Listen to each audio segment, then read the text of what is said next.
नमस्कार दोस्तों, स्वागत है आपका आज के मुख्य समाचार में, जिसमें सबसे पहली बड़ी खबर में जिक्र होगा बिहार के विधानसभा चुनाव का, जहां पर चिराग पासवान ने जेडीयू और भाजपा को बड़ा झटका देते हुए मुश्किलें बढ़ा दी हैं और अब सियासी पारा भी बढ़ा दिया है अपने बड़े बयान से, जिसमें उन्होंने कहा है कि 10 नवंबर के बाद बिहार के मुख्यमंत्री नहीं रहेंगे नीतीश कुमार। इसी के साथ दूसरी बड़ी खबर में आपको बताएंगे चिराग के नीतीश पर हमले से जेडीयू बीजेपी परेशान, नेताओं को नहीं सूझ रहा है चिराग के खिलाफ कोई जवाब।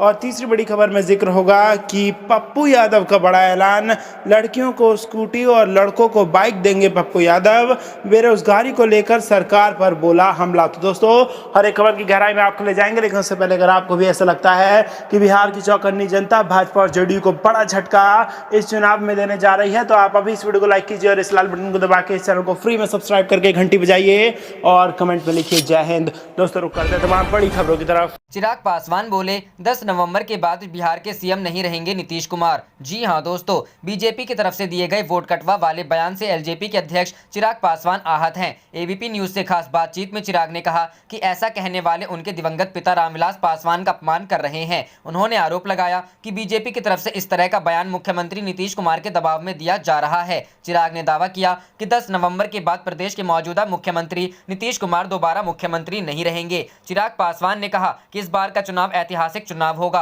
आने वाले दशकों तक इस चुनाव को पैरामीटर माना जाएगा। इस चुनाव का उदाहरण दिया जाएगा। 10 नवंबर के बाद सही मायनों में प्रदेश में बीजेपी एलजेपी के नेतृत्व में डबल इंजन की सरकार बनेगी। इस बात का पूरा विश्वास है। एलजेपी अध्यक्ष ने कहा, मुख्यमंत्री बनने के लिए संख्या आनी चाहिए। जब इनके पास संख्या ही नहीं आएगी तो ये कैसे मुख्यमंत्री बनेंगे। मैं पूरे विश्वास के साथ कह रहा हूं कि जेडीयू दहाई का आंकड़ा भी पार नहीं कर पाएगी। चिराग पासवान ने नसीहत देते हुए कहा कि जो लोग उन्हें वोट कटवा बोल रहे हैं वो शब्दों का चयन ठीक से करें। ये आप उस नेता की पार्टी के लिए कह रहे हैं जो अभी कुछ दिनों पहले तक आपके सहयोगी थे। चिराग ने कहा, यह सुनकर पापा खुश तो नहीं होंगे। पार्टी के लिए हर कोई इमोशनल होता है। मेरे पिता कहते थे कि पार्टी माँ की तरह होती है। एलजेपी अध्यक्ष ने साफ कर दिया कि वो प्रधानमंत्री की तस्वीर का इस्तेमाल नहीं करेंगे। चिराग ने कहा, मैं प्रधानमंत्री का हनुमान हूँ, वो मेरे दिल में बसते हैं। मेरी आस्था को कौन रोक सकता है। मेरे पिता जब अस्पताल में थे तो मुख्यमंत्री को उनका ख्याल तक नहीं था।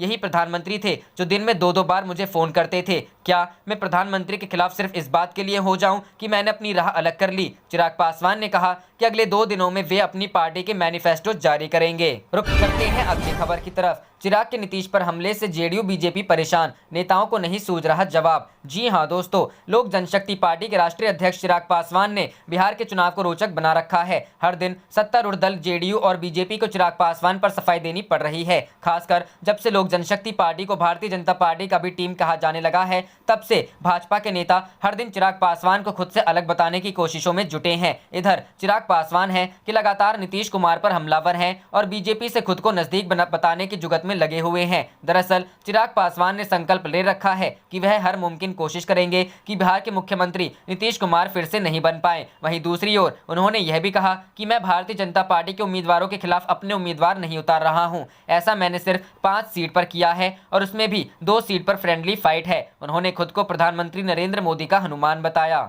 रुक करते हैं अगली खबर की तरफ। लड़कियों को स्कूटी और लड़कों को बाइक देंगे पप्पू यादव, बेरोजगारी को लेकर सरकार पर बोला हमला। जी हां दोस्तों, जन अधिकार पार्टी के राष्ट्रीय अध्यक्ष पप्पू यादव ने बिहार के लड़के और लड़कियों के लिए बड़ा ऐलान किया है। आरा में चुनावी जनसभा में लोगों को संबोधित उन्होंने कहा कि बिहार से बेरोजगारी को किसी भी हालत में वे दूर करेंगे। एनडीए सरकार पर हमला करते हुए उन्होंने कहा कि नीतीश सरकार में रोजगार समाप्त हो गया है। आरा में जाप उम्मीदवार डॉक्टर ब्रजेश कुमार सिंह के पक्ष में चुनावी रैली को संबोधित करते हुए जन अधिकार पार्टी के राष्ट्रीय अध्यक्ष पप्पू यादव ने कहा कि गरीबों को मिलने वाली हर पेंशन की राशि कम से कम 3000 रुपए होंगी। इंटर पास छात्राओं के लिए स्कूटी और छात्रों को मोटरसाइकिल दी जाएगी। हमारी लड़ाई मानवतावाद की है। यहाँ हर कोई बराबरी के दृष्टिकोण से अपना हक और अधिकार प्राप्त करेगा। ये सब बातें हम हवा में नहीं कह रहे हैं। हमने इसके लिए कोर्ट में एफिडेविट दिया है। जो लोग हवा में रोजगार देने की बात कर रहे हैं उनसे भी ये कहिए कि जरा वे भी एफिडेविट करा ले। पप्पू यादव ने अपनी प्रतिज्ञा यात्रा के तीसरे दिन की शुरुआत पटना के पालीगंज विधानसभा से की, जहां उन्होंने पीडीएस समर्थित जाप के उम्मीदवार फजूल रहमान के पक्ष में जनता से वोट मांगा। इसके बाद पप्पू यादव ने भोजपुर के आरा एवं बढ़हरा, रोहतास और बक्सर में जनसभाओं को संबोधित किया। मुख्यमंत्री नीतीश कुमार पर हमला बोलते हुए पप्पू यादव ने कहा कि बाढ़ में नीतीश कुमार एक दिन भी घर से बाहर नहीं निकले। जब दूसरे राज्यों की सरकारें अपने अपने छात्रों को कोटा से बुला रही थीं, तब नीतीश कुमार ने छात्रों को लाने से साफ मना कर दिया और उन्हें उनके हाल पर छोड़ दिया। मैंने ट्रेन और बस से हजारों छात्रों को वापस लाया। पालीगंज विधानसभा में चुनावी जनसभा को संबोधित करते हुए जाप अध्यक्ष ने कहा कि बिहार में जब भी कोई मुसीबत आई, चाहे वो बाढ़, सुखाड़, चमकी बुखार हो या कोरोना वायरस, सिर्फ मैं और मेरी पार्टी ही लोगों के साथ खड़ी रही और उनकी मदद की। पटना में जल जमाव के समय उप मुख्यमंत्री सुशील कुमार मोदी हाफ पैंट पहन भाग खड़े हुए, लेकिन हमने किसी का साथ नहीं छोड़ा और लगातार लोगों की सेवा करते रहे। ऐसे ही आगे भी करते रहेंगे। कोरोना वायरस में 70 लाख लोगों की आर्थिक मदद की और राशन मुहैया कराया। आगे उन्होंने कहा कि हमें एक मौका दीजिए, ऐसी नौबत नहीं आएगी कि आप मुसीबत में पड़े और नेता छोड़कर चले जाएं। हम सबसे पहले आपके पास, आपके साथ खड़े रहेंगे। प्रधानमंत्री नरेंद्र मोदी से सवाल करते हुए पप्पू यादव ने कहा कि smart city, make in India, Namami Gange, 1,60,000 crore के पैकेज का क्या हुआ? 14 करोड़ युवाओं की नौकरी चली गई, अर्थव्यवस्था धराम से नीचे गिर गई। पप्पू यादव ने कहा कि 30 साल अपने लालू नीतीश को वोट क्या इसलिए दिया था कि किसान आत्महत्या करें, युवा बेरोजगार रहें, बच्चों को शिक्षा नहीं मिले, महिलाएं सुरक्षित ना रहें। अब समय बदलाव का है। हमारे सत्ता में आने के 3 महीने के अंदर बालू और भू माफिया अपराधी जेल में होंगे, जगह जगह सीसीटीवी कैमरे लगाए जाएंगे। करते हैं अगली खबर की तरफ।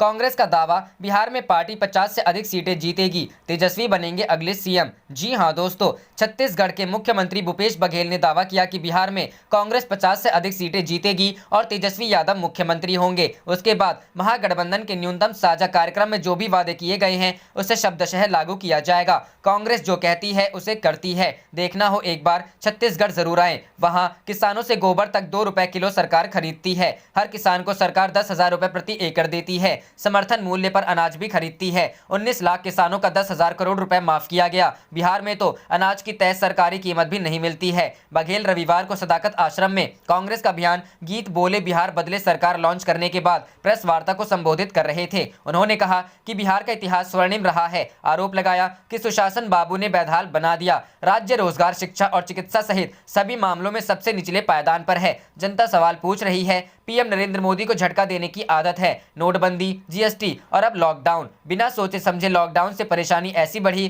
कि दिल्ली की सड़कों पर लोग उतर आए। 17 लाख मजदूर बिहार लौट कर आए। बघेल ने कहा कि बाजार समितियों को भंग करने से किसानों को क्या लाभ हुआ, कोई मुख्यमंत्री नीतीश कुमार से पूछे। इसी का अनुकरण केंद्र कर रहा है। सरकार किसानों को उन्हीं के खेत में मजदूर बना देना चाहती है। छोटे व्यापारी को चंद बड़े व्यापारियों का एजेंट बनना होगा। एक बड़े व्यापारी ने तैयारी अभी से शुरू कर दी है। नागपुर में 1 लाख टन का गोदाम भी तैयार कर लिया। व्यापारी खेत से लेकर सारे मेड़ तोड़ देंगे। किसान अपना खेत भी भूल जाएंगे। अगर सरकार किसान का हित चाहती है तो कानून में यह प्रावधान करें कि समर्थन मूल्य से कम पर किसी को खरीद करने नहीं दिया जाएगा।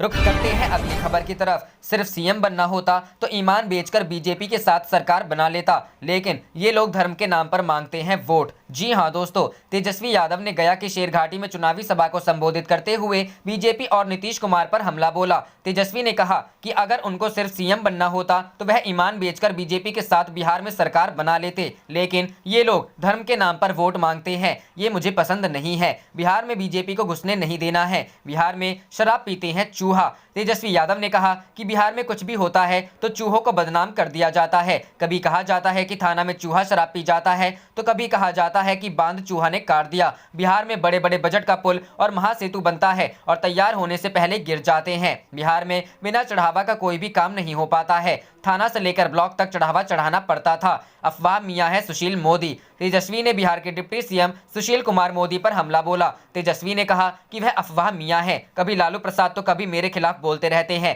कहते हैं कि बिहार के लोग शौक से पलायन करते हैं। पलायन करने में लोगों को मजा आता है। वह तो खुद पलायन करके राजस्थान से आए हैं, लेकिन बिहार की जनता का दिल बड़ा है कि उनको अपना लिया है। शिक्षा मिलेगा तो खरीद लेंगे अनाज। तेजस्वी यादव ने कहा कि कई पार्टी दुकान खोल ली है। कहते हैं कि राशन दे दिया, अरे नौकरी दीजिए। अगर नौकरी आप दे दिए होते तो अनाज वह खुद खरीद लेते हैं। बिहार के युवाओं का सबसे बड़ा दुश्मन बेरोजगारी है, लेकिन नीतीश कुमार बेरोजगारी के बारे में कभी नहीं बोलते हैं। तेजस्वी ने कहा कि यहां से आरजेडी प्रत्याशी के जिताए और मुझे बिहार का सीएम बनाए। तेजस्वी यादव ने लोगों को चिताया है कि दशहरा का समय है, इसलिए सावधान रहे हैं और कई शक्तियां माहौल बिगाड़ने में जुटी हैं।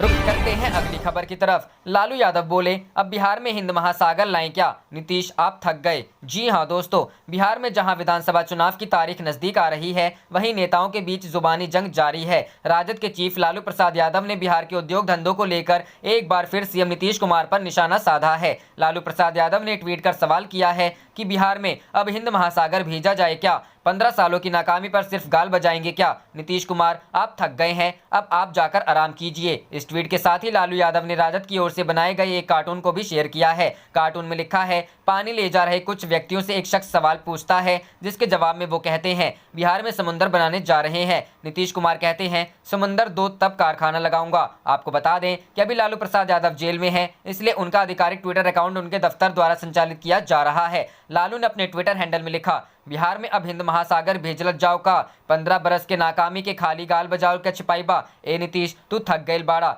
अब जा आराम कैला। बिहार चुनाव में महागठबंधन से सीएम पद के उम्मीदवार तेजस्वी यादव ने रविवार को मोकामा में एक जनसभा को संबोधित करते हुए कहा कि 15 साल से लोगों को ठगने वाली सरकार की 10 नवंबर को विदाई तय है। उन्होंने आरजेडी के उम्मीदवार बाहुबली विधायक अनंत सिंह के पक्ष में लोगों से वोट करने की अपील की। उन्होंने कहा, केवल 5 साल का मौका मांग रहा हूं, हमें भी एक मौका तो मिलना ही चाहिए। बिहार के पूर्व डिप्टी सीएम तेजस्वी यादव ने कहा कि अगर उनकी सरकार बनी तो कैबिनेट का पहला फैसला बिहार के 10 लाख युवकों को रोजगार नौकरी देने का होगा। उन्होंने नियोजित शिक्षकों के साथ ही छात्रों पर भी अपना दांव खेला। उन्होंने कहा कि काफी समय से नियोजित शिक्षक समान काम के समान वेतन की मांग कर रहे हैं, उनकी सरकार बनने पर इसे लागू किया जाएगा। उन्होंने आगे कहा कि परीक्षा फॉर्म भरने के लिए विद्यार्थी जो धनराशि ली जाती है उसे भी खत्म कर दिया जाएगा। साथ ही जीविका, आशा कार्यकर्ता, विकास मित्र को भी नियमित कर्मचारी का दर्जा दिया जाएगा। सबसे पहले तेजस्वी यादव ने करीब आधे घंटे तक नीतीश सरकार पर जमकर निशाना साधा।